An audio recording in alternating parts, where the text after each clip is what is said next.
Hi, I want to say thank you. I want to say thank you to Team Artelino and Really Connect USA for being a sponsor for today's segment. Yeah, Michael has been listing and selling homes for 30 years. I'd like to give a shout out to Michael Artelino. Thank you.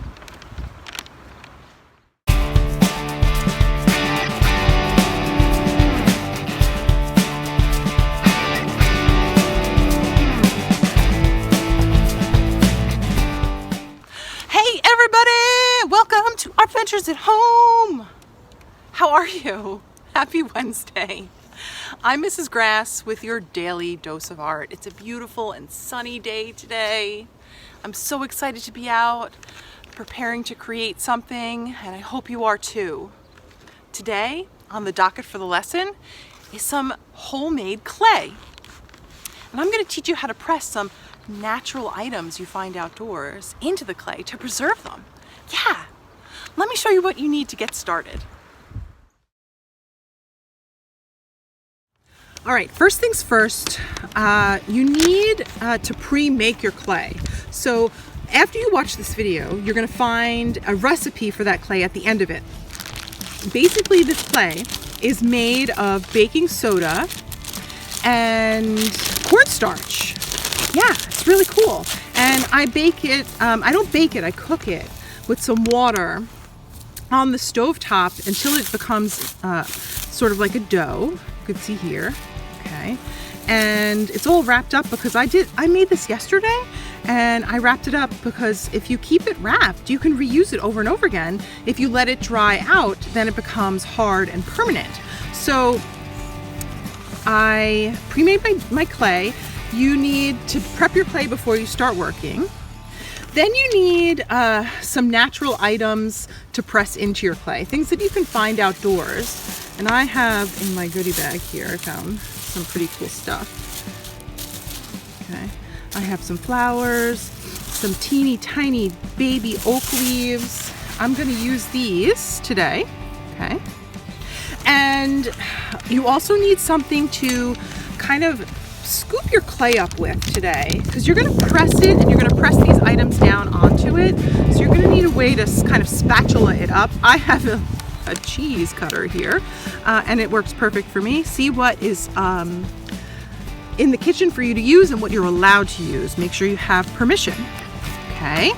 And lastly, some watercolors. I have watercolors today because you're going to see that when you press the stuff into clay and you remove it, you can actually add some color to your pieces. So I'm going to show you how to do that too. So with watercolor, you need water and brushes as well.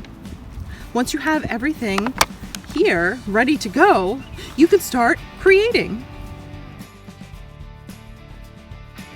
All right, I'm ready to go. I have a board here. It's a cutting board for my kitchen for me to do my work on because the clay will stick to the paper if I don't have a little surface for it to lay on. So I have a cutting board. If you don't have one, no big deal. And then I'm ready to take some clay. Okay, so I take a ball of it and I roll it around in my hands. To make a ball, you roll like this with your hands, kind of move them in this motion. If you want to make a hot dog shape, you would go up and down like this, and that would make a hot dog shape. I want a sphere. I want a sphere because the rounder it is when I press, the rounder my pancake clay shape will be, and the nicer it will look when I put my botanical items in it. So let me start with these flowers. So I have my sphere and I have a flower and I'm just gonna stick it on top and I'm gonna start gently pressing all the way around. You can see my flowers getting stuck right in there. If a piece of clay looks like it's cracking a little, I'm gonna repair it just by rubbing a little, just like that. If it looks like there's enough room, I can add something else to my clay. Maybe a leaf or two. I'll do that. Oh yeah, baby. Okay.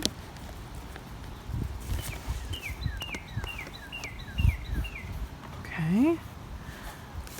Now this is stuck in the clay, right? It's there. Okay, I have to think about what I want to turn these into, and ultimately I really like them as sort of like ornaments, or I could make them into magnets if I want. In order to string it up, I need a hole in it, so I use a straw. If I just poke it in there, it makes a perfect circle. See? Just like that. Okay, and then I can lift it up and I can set it somewhere to dry. Okay, and I'm gonna leave it just like that.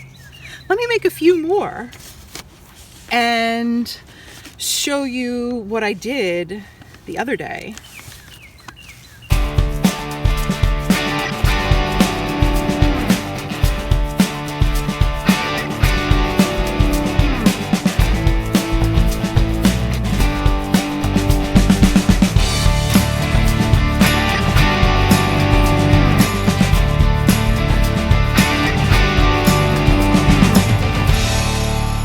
Oh my gosh, this clay is just so much fun to play with.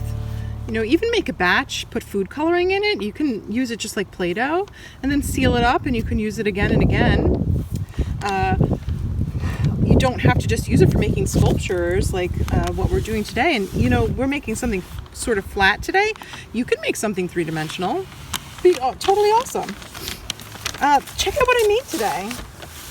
So I preserved some plants in these, and I can't wait to see what happens when they dry. These are a few that I put together the other day that are hard now. You can hear the clay is hard. And I've put some botanical things in it, but I peeled them out. So there's sort of an indent in there, and it's a space that I can paint and decorate if I want. I did the same thing here, pulled my flower out. It was actually the same flower here, but you can see this flower is been sort of sucked into the clay and dried out along with it. I'm going to leave this one stuck in here, and I'm going to paint a layer of Elmer's glue right over the top of it to seal it and preserve it forever. Yeah, totally cool. I'll clip all these extra bits off, and then I'll seal it in there. And then I'll have that flower forever. Okay, I'm going to paint a few of these that I pulled the botanical stuff out of. This one too. This one, the leaf like literally wrapped all the way around it. Isn't that the coolest? And I'm going to seal this with Elmer's glue too. You can use Mod Podge too. That's what Mod Podge is made for. You can paint a layer of Mod Podge or Elmer's glue, and it'll preserve it and protect it. Okay. For this one, these ones, I can help the design of the object that I stuck in the clay reappear with some paint.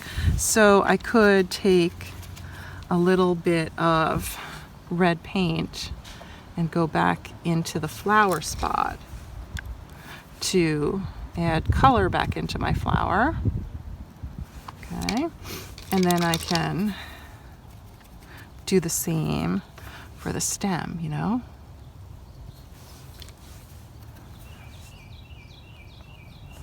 And I would do the same thing with Elmer's glue after I'm done painting and the paint is dry. I would seal it so it's nice and protected. Okay. This one is teeny tiny. I made it so I can make a necklace. And it's got the tiniest little like seed pod in it from an oak tree, you know? And I'm gonna try this a different way. I'm going to paint it black.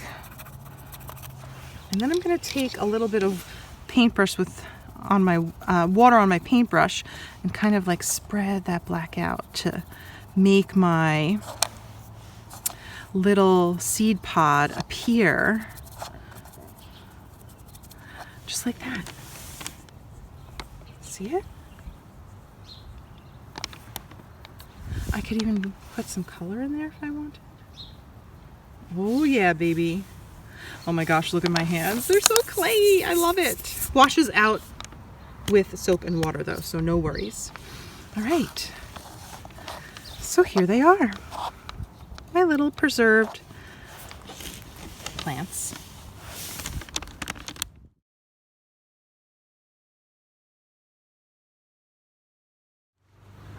All right, everybody, I hope you had a good time playing with clay today and learning a little bit about how you can make your own. It's super easy peasy. You just take your baking soda and your cornstarch and you mix them together with some water and cook it on the stovetop. So you're going to need a little bit of help, but once it's made, you can keep it stored for about 2 weeks.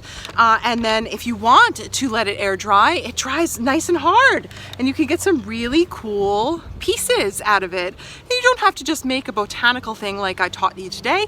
You can make a 3D sculpture of a bear or a dog or a chicken, whatever you want. Have fun. If you're watching from YouTube, don't forget to hit like and subscribe so you can keep up to date with all our most recent Art Ventures at Home content. And if you're creating, please share what you're making in this thread or tag us at Gallery North LI, #ArtVenturesAtHome. If you're feeling really good about giving, why not give back to yourself and become a member of Gallery North? We just launched a really awesome new membership program. You can find it on our website, gallerynorth.org. It's great. Check it out. And the Young Illustrators Challenge is coming up. If you're interested, head to our website for more information on that. It's a Long Island-wide art competition for kids, and artwork is due to be submitted in June.